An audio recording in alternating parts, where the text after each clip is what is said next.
Con, ça ose tout. C'est même à ça qu'on les reconnaît. Marcel de la flotte. Où est le vin? Je veux du vin. Heroes de puta. Bonjour à toutes et à tous, on se retrouve pour une nouvelle émission où l'on revient sur les films nommés aux Oscars 2026. Aujourd'hui, je suis comme d'habitude avec Julien. Bonjour Julien. Salut Sébastien. Comment ça va? Bah écoute, ça va, même si on va encore parler d'un grand film aujourd'hui, du plus grand supporter de l'AS Saint-Étienne. Je te laisse faire l'intro. Ça a déjà fait la moitié, mais oui, aujourd'hui on parle de Marty Suprême. I have a purpose. Okay. Let me ask you something.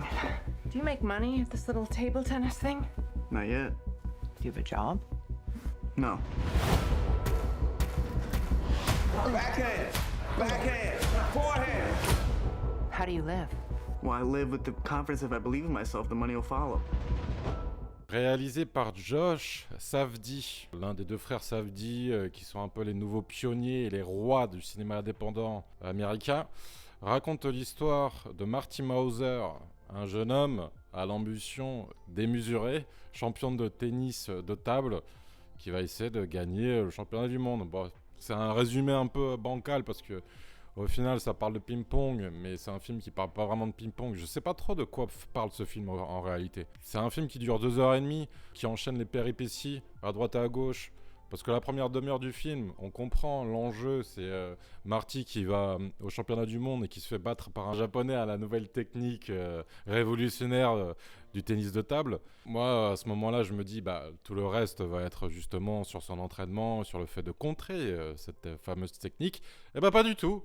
On passe 2 heures après où on suit Timothée Chalamet qui essaye de se rendre une nouvelle fois au Japon pour les nouveaux championnats du monde. Et voilà.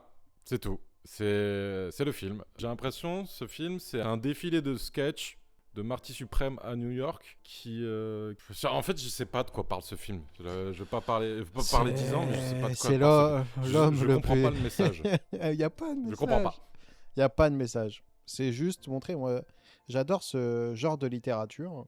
Quand tu vois, par exemple, les bouquins de John Fante et son fils Dan Fante, tu vois, c'est un peu les bouquins à la Charles Bukowski, suivant des personnages dans un monde horrible qui sont tout aussi horribles et crades, qui essaient de... Tu sais, c'est le nihilisme à fond, encore une fois. Le monde est méchant, le monde est foutu, mais des fois, il y a un peu de beauté à travers un truc, tu vois, un petit événement, un petit objet, Et j'adore les bouquins, quand ça traite comme ça. Surtout, moi, je vous invite à lire tout ce qui est de John Fante et Dan Fante, pour changer un peu du cinéma. C'est important de lire aussi. Mais ce film, encore une fois, j'ai beaucoup utilisé cette expression pour les Oscars, mais j'ai traversé ce film comme un long moment de souffrance. Hein. C'était le purgatoire. mais en vrai, c'était comme son précédent film qu'il a fait avec Netflix et avec Adam Sandler, que j'ai plus apprécié déjà, mais qui était plus underground dans la mise en scène et dans la manière de filmer, qui me rappelait un peu les films d'avant, début d'année 2000, tu vois. Uncut Gem. Donc oui, c'est l'histoire d'un diamantaire qui doit trouver un montant incommensurable d'argent pour rembourser ses dettes. Et il traverse tout le film. Pareil, c'est des séquences où tu penses qu'il va y arriver, mais il n'y arrive pas, parce que en fait, comme c'est un être aussi exécrable, et ses défauts font en sorte que ça échoue tout le temps, plus le monde est méchant, tu vois. Et là, c'est exactement la même chose, sauf qu'il a pris Timothée Chalamet, il a changé les diamants contre une table de ping-pong. Le ping-pong, on s'en branle. Enfin, désolé pour pour la vulgarité, mais pas du tout abordé dans le film, hormis au début. T'as des moments où t'y crois, tu vois, parce que après, je pense que c'est fait exprès, parce que t'as l'associé qui le traite comme une merde, là, qui lui fait ses balles de ping-pong orange, il est content, tu vois, tu sens un côté excité de la part du personnage de Timothée Chalamet, à voir, ouais, putain, il a vraiment suivi mon idée et tout. En fait, son personnage, c'est un mec qui parle beaucoup, qui a 1000 idées, mais qui a un seul objectif, c'est faire les championnats du monde. Il se fait humilier. Et il se fait humilier tout le long du film. Voilà, c'est un personnage qu'on déteste, parce qu'il a un caractère impulsif, nerveux, arrogant. Il a aucune sympathie pour personne. Il a aucune empathie. Il a que son objectif en tête. Et du coup, il fait tout pour atteindre cet objectif. Toutes ses relations, c'est ça. Toutes les relations qu'il va engager avec qui que ce soit. que ce soit le chef d'entreprise de la marque de stylo, sa femme, sa maîtresse, son associé. Il ne fait que utiliser. Son meilleur ami, il ne fait que utiliser pour son objectif. Seulement, comme il est détestable et que le monde est méchant et qu'il a un mauvais fond, et bah ça foire à chaque fois. Quand tu penses qu'il va s'en sortir, ça va foirer. Ça va foirer. Et en final, comment tu veux apprécier le film? Enfin, moi, je ne peux pas apprécier le film quand tout est détestable. Je n'ai même pas envie qu'il réussisse, le mec, tu vois. C'est ça qui est ouf. Et au final, ça devient de plus en plus chiant de voir qu'il échoue. Bah, c'est surtout, il y a des péripéties, mais qui sont superflues. Par exemple, je pense au mec de la mafia, là. Mec, ça dure une demi-heure, mais qu'est-ce qu'on s'en bat les couilles? Le vieux de la mafia, mais c'est ridicule. En plus, c'est une caricature, il y a rien qui va dans cette séquence. Ce que j'aime bien, c'est le côté, tu vois, c'est le vieux qui vit dans un hôtel miteux à 2,5$. Le gars, il t'ouvre une malle, il a 200 000 dollars, anciens dollars de l'époque. Genre, le mec est pété de thunes. Bon, c'est pas un souci, pourquoi pas, il veut se cacher, tout ce que tu veux. Mais c'est un peu l'image du mec qui sent la merde en plus. Tu vois, c'est le côté, le monde est horrible. C'est ça que j'adore. Le monde est méchant, le monde est horrible. Je suis sûr qu'il doit avoir des influences avec les auteurs que j'ai cités avant. Parce que c'est vraiment ce côté-là du monde horrible, méchant, dégueulasse, pourri par l'argent. Et là, c'est pareil, il te met un vieux. J'aime bien un peu la dissonance que ça a, parce que c'est le vieux un peu fragile avec son chien qui pue la merde. Et au final, ça devient le mec le plus dangereux du film. Parce que le gars, c'est un mafieux apparemment de ouf, qui se fait buter comme une merde. Enfin, la scène est horrible. Oh, désolé, on spoil tout, hein, mais la scène est d'une nullité sans nom. Mais d'une nullité sans nom, là, quand ils vont récupérer son chien. Encore une fois, c'est juste une péripétie pour dire, putain, est-ce qu'il va foirer encore, du coup, et rater son avion et pas aller au Japon? C'est juste ça. Et le gars, en fait, moi, j'aime pas ce genre de film où ça met une tension permanente. Et ça tendu. Sauf que, comme c'est un personnage détestable, t'as même pas envie de savoir si... Moi, j'étais là, mais pourvu qu'il se prenne une balle au milieu du film et que ce soit fini, tu vois. Mais tuez-le, le mec. Tuez-le, le gosse. Abrégez-le, ça sert à rien. Personne ne l'aime. Le mec, il entourloupe tout le monde. Mais c'est ça qui est bizarre, parce que, comme tu dis, personne ne l'aime, mais en même temps, tout le monde l'aime. Par exemple, je vois son oncle, sa mère et sa pseudo-femme. Tout le monde l'apprécie, alors que le mec il est vraiment horrible, quoi. Je prends un exemple, quand il apprend que la femme avec qui il couche est enceinte de lui, le mec, il a une hésitation, il veut se casser, et c'est juste parce qu'il est poursuivi par la mafia qu'il reste, en fait. Et c'est pour ça que la scène de fin où il pleure devant le bébé, mais elle n'a pas de sens. Elle n'a pas de sens. Si, je trouve qu'elle n'a aucun sens parce qu'elle est amenée comme... Oui, voilà, c'est ça.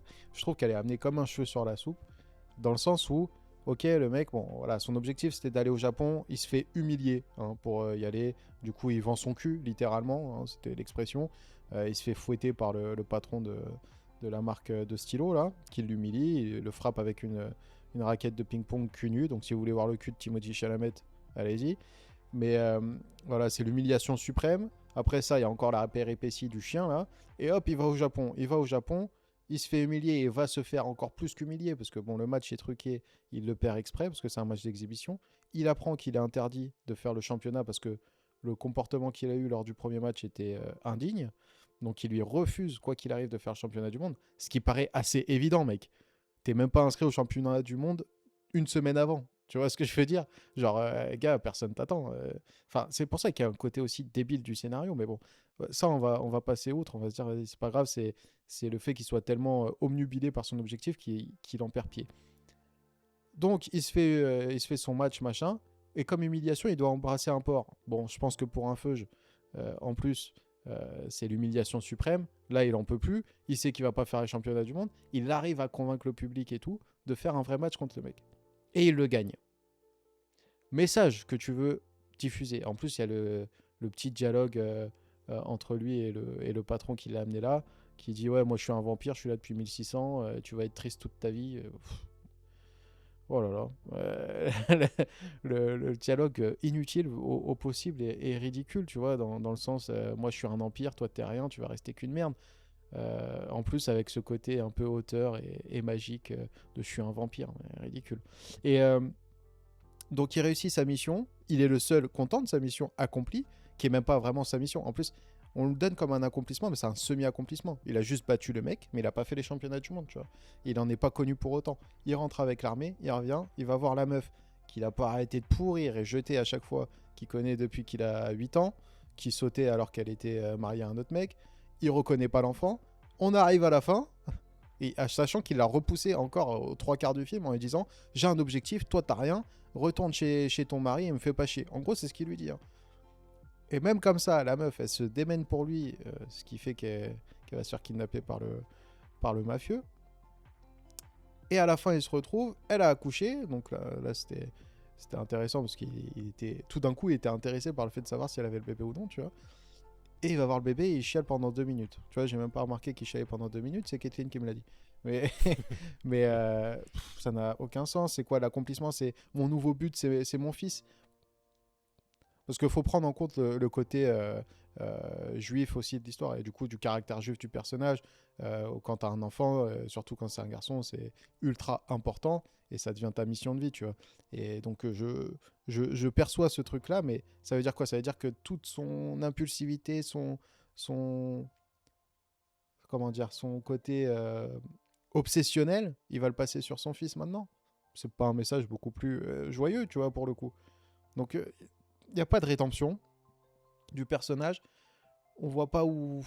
Moi, je comprends certains qui peuvent apprécier le film, mais je pense que c'est parce qu'ils voient pas... Enfin, ils n'ont pas vu assez de films dans ce genre-là. Ou en tout cas, moi, c'est pas le genre de film qui me parle. Mettre en tension une tension permanente d'un personnage détestable, il faut vraiment une histoire solide, tu vois. Et là, comme tu dis, moi, je trouve que c'est presque gaguesque et c'est surtout en termes de cinéma et de rythme, c'est comme tu as dit, un enchaînement de petits sketchs, un peu un enchaînement de petites séquences. Et on va en parler après, mais je te relance sur Gwyneth Paltrow. Moi, il va falloir m'expliquer. Déjà, très bien, elle a accepté le rôle. Moi, je trouve que c'est une bonne actrice, il n'y a aucun souci. J'adore l'actrice et son personnage. Son personnage, il est comme Marty au final, sauf que c'est un Marty qui s'est vendu, quoi. Mais pourquoi l'avoir nommé aux Oscars? Encore une fois, expliquez-moi. Expliquez-moi. Parce qu'elle a accepté de jouer dans un film indépendant. Parce qu'elle couche avec Timothy et qu'elle a 30 ans de plus. Ouais, voilà. Il y a des scènes de sexe sous la douche, je sais pas. Mais même ça, il n'y a rien de fou. On en revient toujours à la même chose, c'est toujours un peu politique les Oscars, donc ils se disent on va mettre une femme qui est un peu en fin de carrière et qui a pas fait de bons films depuis très longtemps. Là, elle revient au cinéma, elle accepte de jouer dans un petit film comme ça. Bon, voilà. Mais après, est-ce que c'est vraiment un petit film vu qu'il y a Timothée Chalamet et vu toute la promotion qu'il y a eu autour de ce film? Pour moi, c'est même plus un film indépendant, c'est un blockbuster qui ne s'assume pas. Donc, à partir de ce moment-là... C'est ça. Mais pour moi, il y a un peu... tromperie sur la marchandise, oui et non, parce que pareil, c'est ça aussi que les gens doivent se rendre compte, c'est quand vous allez au cinéma, il est important parfois de savoir qui est le réalisateur, parce que ça t'indique tout ce que va être le film parfois. Et c'est pas tout le temps vrai, parce que c'est ce qu'on appelle les yes man, t'en as qui sont là vraiment juste des mecs qui savent réaliser, donc ils savent placer une caméra, raconter une histoire, mais ils mettent pas une mise en scène marquée de leur empreinte. Là, Josh Safdie, par contre, il a sa patte à lui et ça s'est vu sur Uncut Gems, tu vois. Donc quand tu vas voir Marty Suprême, tu sais que ça va pas tourner qu'autour du ping-pong. Mais par contre, je ne vois pas à quel moment... Enfin là, il y a 3 matchs de ping-pong au final, je crois. Enfin, 3 vrais... Il y a 3 séquences de ping-pong. Tu as le premier où il se fait humilier, du coup. Le deuxième où il arnaque avec son pote des gens. Et le match de fin. C'est ça, il me semble. Hein, c'est ça. Il n'y a pas beaucoup plus. Et je trouve que c'est dommage, ça manque, c'est vrai, comme tu as dit, le côté un peu Rocky. Je sais que c'est pas du tout ce qu'ils recherchent, mais le côté entraînement. Comment, tu l'as dit, le mec, le japonais, il a une technique de ouf, il arrive même pas à renvoyer un service. Et à la fin, alors c'est quoi? C'est son obstination qui fait qu'il a réussi à contrer au final le japonais, ou il s'est entraîné? Parce qu'on n'a pas vu s'entraîner le mec. Il a pas eu le temps, il était occupé à niquer la terre entière. Il n'y a pas l'évolution du personnage à ce niveau-là. Donc le ping-pong apparaît secondaire alors que le mec est quand même connu juste pour être l'un des meilleurs pongistes de la planète. Mais même ça, on le comprend pas. Il y a quelque chose qui va pas dans ce film. Il n'y a pas d'évolution du personnage. C'est toujours le même fils de pute quoi, pendant tout le film. Mais ça arrive dans certains films. Oui, mais dans ce cas-là, tu le montres pas à la fin comme ça. Tu vois, avec son enfant. C'est pour ça. Moi, perso, je l'aurais fini humilié, tu vois. Montrer que la mission... genre, je l'aurais pas fait embrasser le porc forcément, mais genre, il aurait réussi à convaincre pareil le public il fait le match et il se refait humilier. Là, ça aurait été plus parlant, tu vois. Je dis pas que ça aurait été un film extraordinaire, mais ça aurait été plus parlant. Mais c'est comme tu l'as dit, vu qu'on voit pas aussi son entraînement ou ce genre de choses, comment le mec il peut se faire humilier au début du film Ouais, je suis d'accord. et réussir à gagner à la fin. C'est ça que je comprends pas. Parce qu'en plus, la première défaite qu'il subit face aux Japonais, logiquement, dans le monde du sport, tu peux pas t'en remettre après en aussi peu de temps. Tu le vois même rarement, au final, jouer du ping-pong à New York, quoi. Après, moi, j'aime bien les frères Safdie dans leur réalisation, dans le côté brutal de leur réalisation. Le fait que ça parte dans tous les sens. Je trouve que ça amène une animosité dans l'image qui est toujours très intéressante, qui laisse le spectateur sur le qui-vive H24. Mais sauf qu'il faut un scénario derrière qui t'accompagne. Là, si c'est vraiment juste pour faire des scènes toutes plus débiles que les autres, je vois pas trop l'intérêt là-dedans. Non, je suis d'accord avec toi. Moi, j'aime bien ce côté-là. Alors, par contre, si vous aimez ce genre de film, c'est des films qui te prennent. Il y a un peu un côté angoissant parce que c'est toujours sous tension et c'est un rythme effréné, tu vois. C'est très effréné. Vas-y, il y a cette volonté, du coup, le but du personnage, il a une importance monstre dans leur scénario et dans leur façon de faire la mise en scène. Mais c'est fait de tentative, échec, tentative, échec, tentative, échec, tentative, échec, tentative, humiliation, humiliation, réussite. Mais en fait, c'est un échec. Voilà. Tout n'est qu'échec et forcément, moi, ça me laisse sur ma faim. Et puis là, je ressors pas sur un grand film. Timothée Chalamet, je suis pas son plus grand fan, ça c'est sûr. Il fait une bonne performance. Je trouvais bon dans le film. Mais ça me suffit pas. En fait, ça me suffit pas. Même tous les personnages, tu vois, pour le meilleur casting, je crois qu'il est dans ces putains de nominations. Mais non, ça me plaît pas. Et pourtant, j'adore, tu sais, il y a ce côté un peu Spike Lee d'être à New York et tout. Traiter le New York comme ça, on pourra en parler dans les Antilles. Le réalisateur, ça se voit que c'est un New-Yorkais, il dépeint très, très bien New York. Et le fait que c'est la ville qui dort jamais, tu vois. Ça se ressentait beaucoup plus dans Uncut Gems, tu vois. Là, c'est vrai que moi, j'ai l'impression on est sur un biopic, parce qu'il me semble que c'est inspiré de faits réels. On est dans un biopic à la mode cinéma d'auteur, avec budget, en tout cas surtout marketing, ça c'est sûr, de blockbuster. Et surtout pour avoir Timothy dans ton film. Mais c'est pas assez underground comme les Uncut Gems. Pour le coup, tu vois, je suis pas un grand fan de la politique de Netflix parce que je trouve que ça a amoindri la qualité des films. Mais Uncut Gems, pour le coup, dans la liberté du réalisateur, je trouve peut-être plus accompli pour Josh Safdie Uncut Gems que Martyr Suprême. Hein. En tout cas, en termes de scénario. J'ai pas vu. Bah, franchement, pour le coup, regarde-le juste pour te dire, ça va être le même délire. C'est exactement le même délire. Mais je trouve que c'est plus subversif, un peu mieux amené. Pareil, il y a ce côté crade. Et là, pour le coup, c'est full New York. C'est une journée.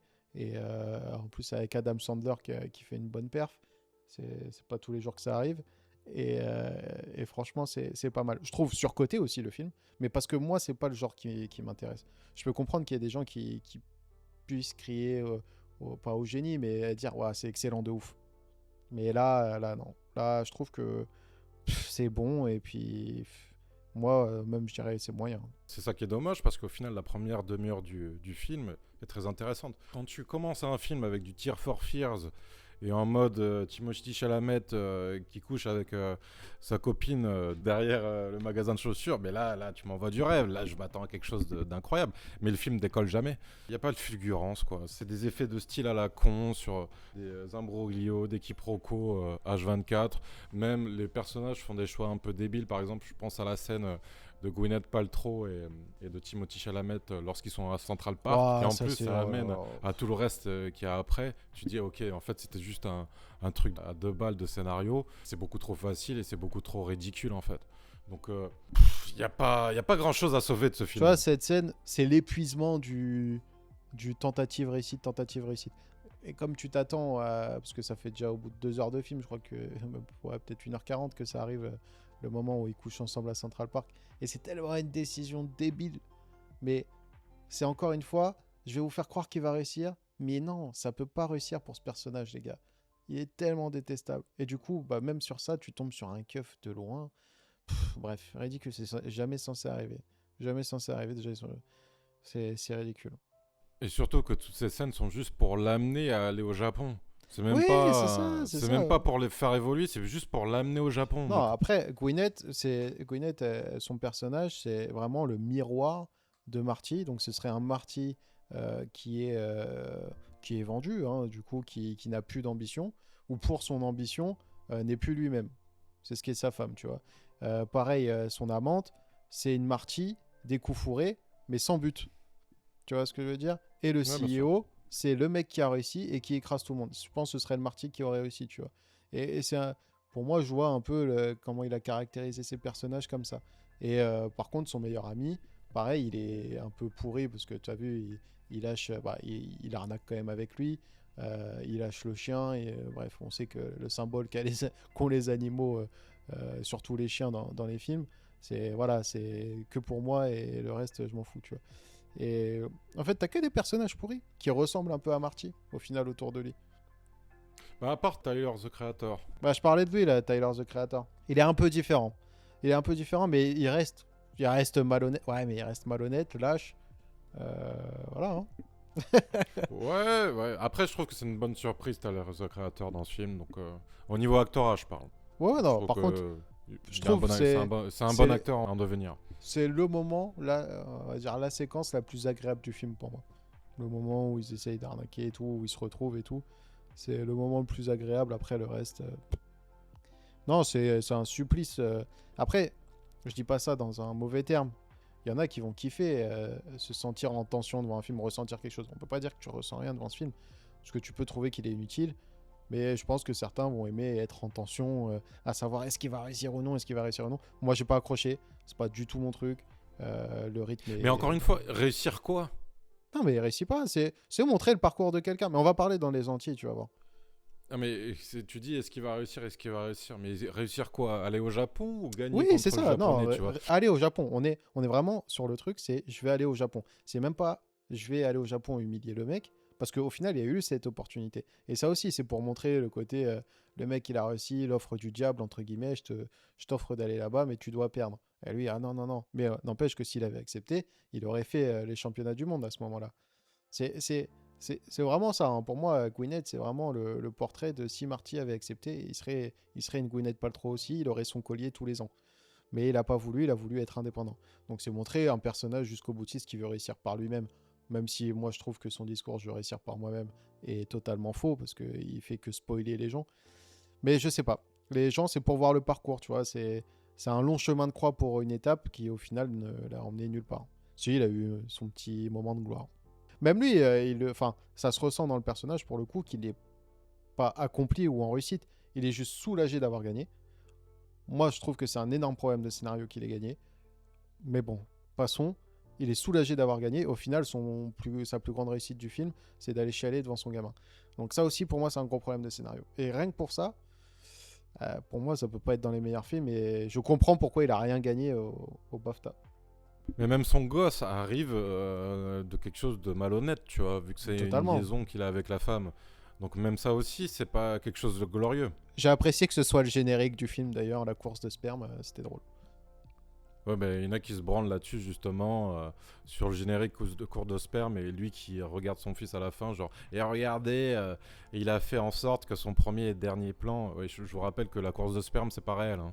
Tu peux la faire au montage sans y avoir pensé pendant le scénario. C'est pas vraiment le premier plan. Le premier plan, c'est lui qui chope une boîte de chaussures et qui a un regard de con. Donc, Ouais, en plus. Donc c'est pour ça. Non, mais Non. c'est pour ça aussi, ce genre de films qui sont portés au nu. En fait, cette année, j'ai l'impression que c'est que ça. C'est des films lambda qui sont portés au nu par des pseudo-connaisseurs du cinéma qui balancent ça sur les réseaux sociaux, quoi. ouais, t'as raison. Moi, je pense que c'est ça qui nous énerve et qui peut nous rendre un peu aigris à nous écouter. Mais on n'est pas du tout aigris du cinéma. Mais ce On a qui est même pas inquiétant, 40 ans, on est des vieux cons, putain. ouais, ça c'est vrai. Mais c'est même pas ça. C'est en fait se rendre compte que des films moyens, parce que j'allais dire médiocres, mais médiocre c'est dur. On n'est pas encore au niveau de la musique, mais des films moyens, moyens bons sont portés au nu comme des chefs-d'œuvre. Et ça, c'est problématique parce que c'est fait pas que par le grand public. C'est pas grave que le grand public il puisse porter au nu. C'est que c'est fait aussi par les critiques, des mecs genre sérieux qui sont censés être du métier. Enfin, savoir analyser un film, c'est important. Comme je vous ai dit la dernière fois, il y a des aspects objectifs dans l'analyse d'un film. Et après, il y a le ressenti. Le ressenti a une grande part d'importance, mais l'objectif, il est aussi essentiel. Parce que c'est sur ça que tu peux critiquer des films et comparer. Et faire une sorte de classement. Pour moi, c'est con de faire des classements, mais au moins, le côté chef-d'œuvre, bon film, moyen film, mauvais film, et bouse, tu vois. Mais là, on est en train d'applaudir pour un McDo, quoi. Et parfois, c'est bon le McDo, mais à la fin, pour la santé, c'est mauvais, hein. Bah, un surplus de McDo, ça fait quand même mal au ventre, hein, au bout d'un Ouais, moment. en fait, c'est ça. On est gavé comme des oies du cinéma, et c'est grave. Il y a aussi l'effet Timothy Chalamet, qui a la nouvelle coqueluche People. Où genre- Moi, même si j'aime pas, je l'aime pas en tant qu'acteur, enfin, son personnage public, je m'en fous, ça m'intéresse pas. En tant que comédien, je le trouve pas excellent, mais vas-y, il arrive à vendre ses films, il arrive à se vendre, tant mieux. Et pour le coup, son côté showman, je vais faire une grande tournée pour ce film. Bah, s'il se fait kiffer, il a raison. Au final, ça a marché. C'est un cinéma d'auteur qui il fait combien? 140 millions? Je sais même plus.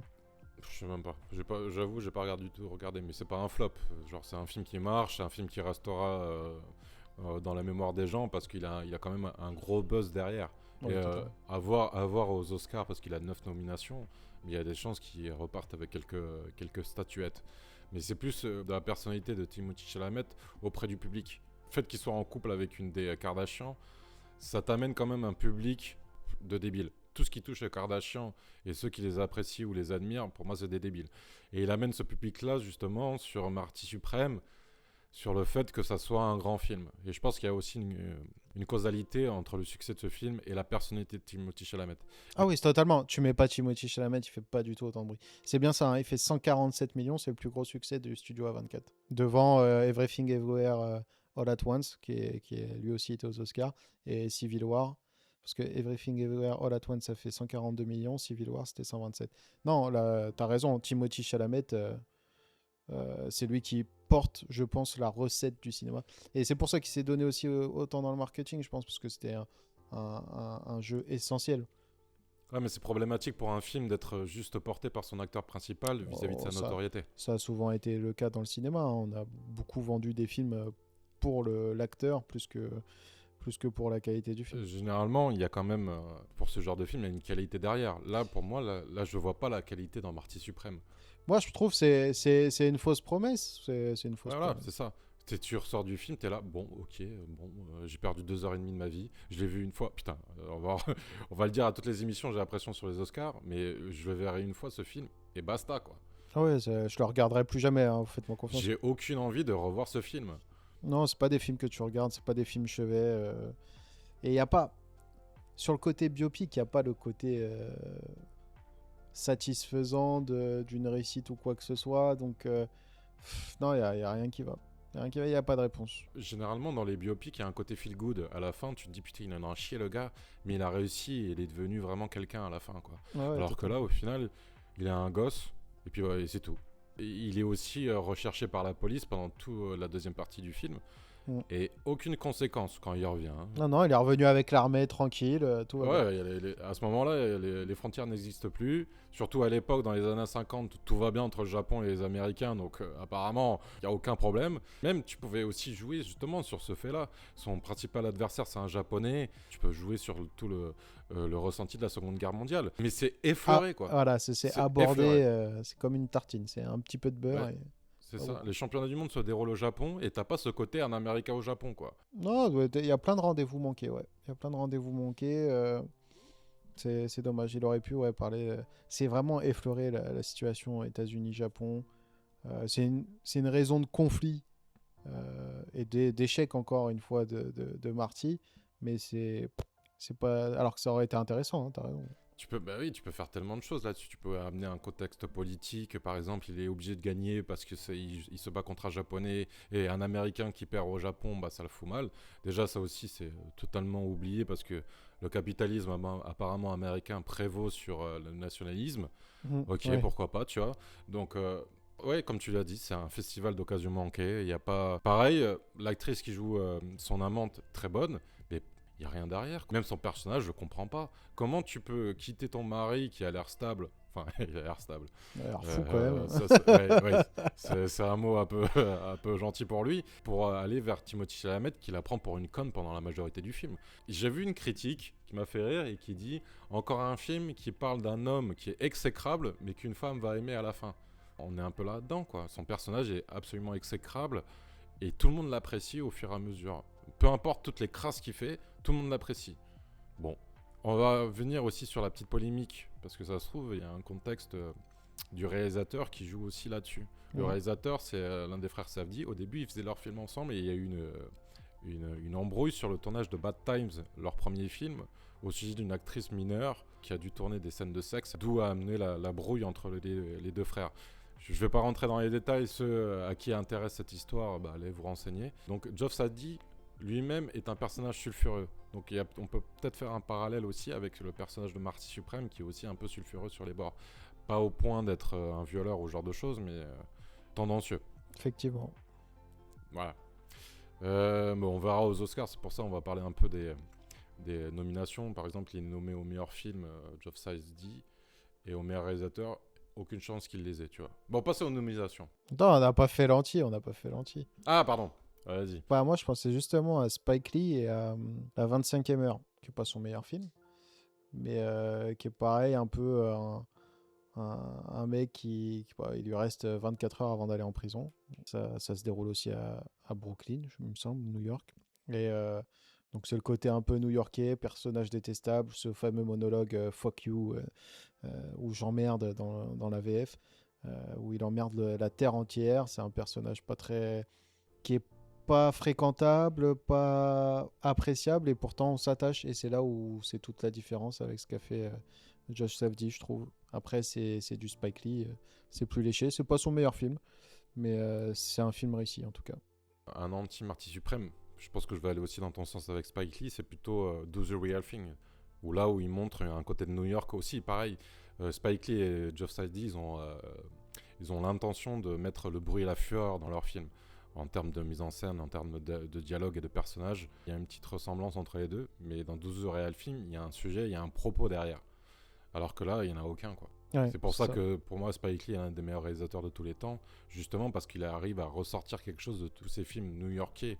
Bon, Spike Lee a plutôt un côté afro-américain et plutôt Harlem à New York, mais il y a beaucoup de similitudes entre leurs deux cinémas. Et je conseille de regarder ce film parce que je pense que c'est le meilleur Spike Lee de The Real Thing. Oui, clairement. Voilà. Ouais, bon, alors les nominations. Les nominations, 9 nominations. Alors, je vais les répertorier. Meilleur film, meilleur casting, meilleur montage, meilleur costume, meilleur acteur pour Timothée Chalamet, meilleur réalisateur, meilleur décor, meilleure photographie, meilleur scénario adapté. T'en donnes combien là-dedans, toi? Moi, je vais te dire, j'en donne meilleur montage, meilleur acteur, il avait qui déjà? Bon, déjà, meilleur scénario adapté, je préfère le donner à Une bataille après l'autre quand même.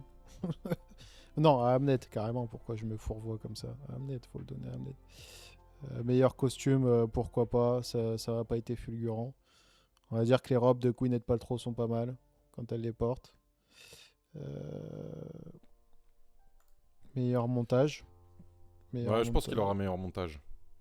Meilleur montage, oui, il peut avoir un Oscar technique histoire qu'il reparte avec un Oscar. Ça serait pas mal. Ouais, meilleur montage, il peut l'avoir devant F1. Ouais. C'est pas déconnant. J'ai dit une bêtise, c'est que Gwyneth Paltrow en fait n'est pas nommée aux Oscars. Elle a été nommée sur d'autres compétitions, mais pas aux Oscars.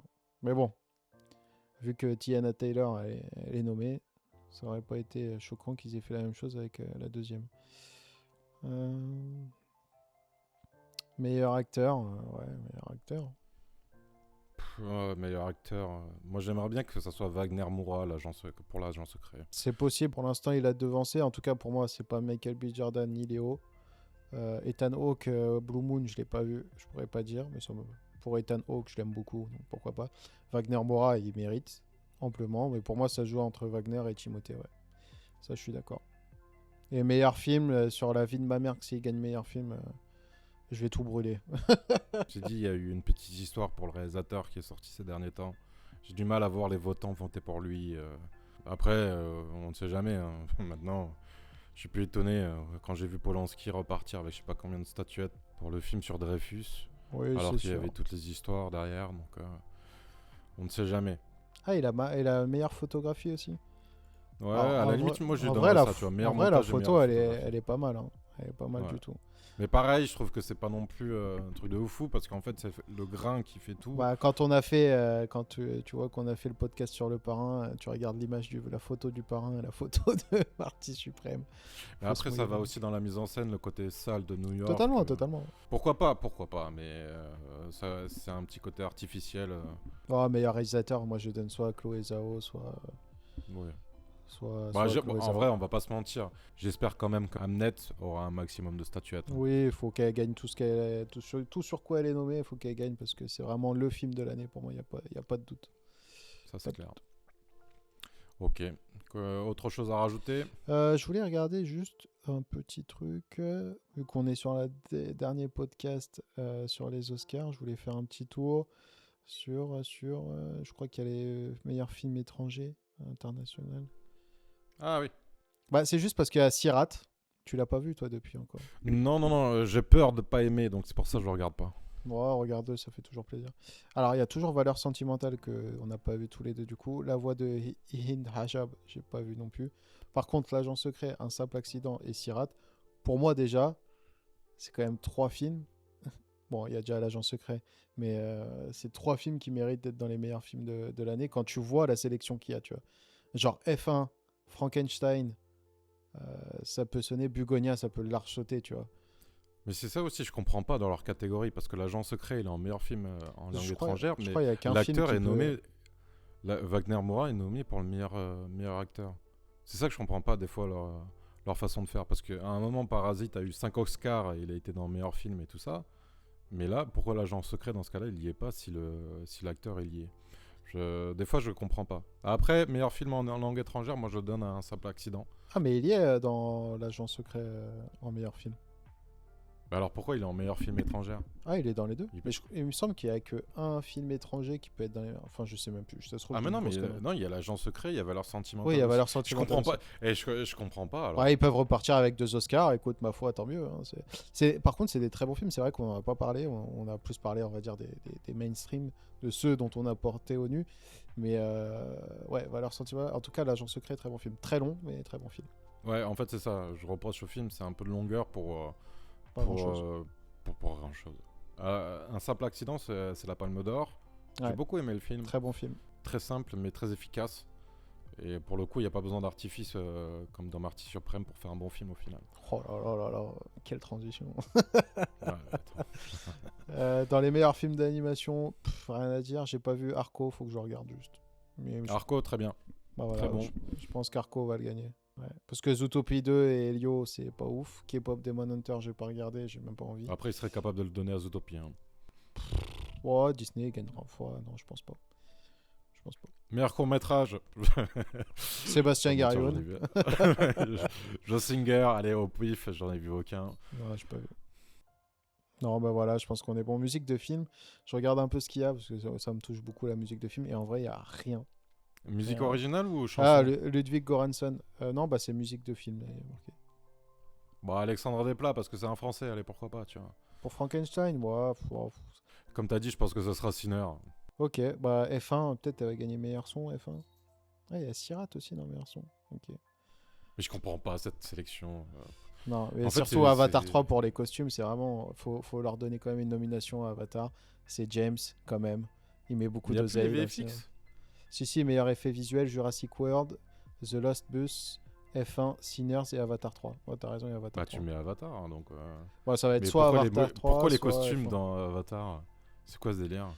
Bah, parce qu'il y a des costumes, mec. Qu'est-ce que tu veux Bah, tu veux que je te- Ouais, non, mais je comprends la DA et ce genre de choses derrière, mais... Mes costumes, c'est logiquement, c'est quelque chose qu'on ne peut toucher. C'est pas. Ouais. Sinon, on met Ready Player One dans meilleur costume aussi dans ce cas-là. Clairement. Ça n'a pas de sens. Ouais, c'est pas faux. Mais bon. Non, mais ouais, Avatar 3, ouais, je pense. T'as raison. Pour meilleur effet visuel. Voilà. Ainsi s'achève notre série de films sur les Oscars. J'espère qu'on arrivera à les sortir avant. Oui, ce serait bien. Ouais. Allez, au boulot, Sébastien. ouais, je vais m'y mettre. Écoutez, merci de nous avoir écoutés. Merci Julien, comme d'habitude. Ouais, merci à toi. Et puis j'espère que vous serez là pour la prochaine émission, où cette fois-ci on reviendra sur des films, je pense. À voir. Si on... Non, on parlera jamais des Césars, parce que de toute façon cette année les Césars sont pas terribles. C'est ce soir. Donc c'est ce soir, ouais, on est le... Ouais, putain. Va falloir que je me dépêche à sortir les trucs pour les Oscars au final. Mais... Ah tiens, on peut parler, vas-y, on parle vite fait des Césars. Oh, j'ai Rien pas à faire. suivi, je t'avoue. Non mais je vais regarder juste vite fait les nommés. De toute façon j'ai regardé un peu les nominations, il n'y a rien d'extraordinaire. Oh, Pio Alors. Marmaille, Laurent Lafitte, Benjamin Voisin, ouais, c'est toujours Ouais, le ça même. sera Pio Marmaille, je pense. C'est la meilleure actrice, ils vont la donner à Leila Bekti ou Léa Drucker. Bon film, hein, Ma mère Dieu et Sylvie Vartan. Hein, moi, c'est. J'ai Pas bien vu. aimé. Bien aimé. Pas vu, pas vu. Meilleur acteur. Oh là là. Non, ils vont le donner à Clarence Bank pour l'inconnu de la Grande Arche. Ils sont où les meilleurs films là? Meilleure réalisation. Ils vont le donner à Dominique Moll pour Dossier 137.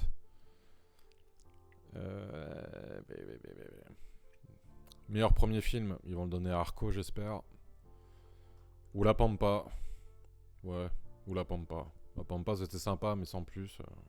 Alors, il est où le meilleur film là? Un simple accident, La petite dernière, Nouvelle vague, Dossier 137 et L'attachement. Bon, ça sera un simple accident, je pense. Ouais, je pense aussi. Ouais.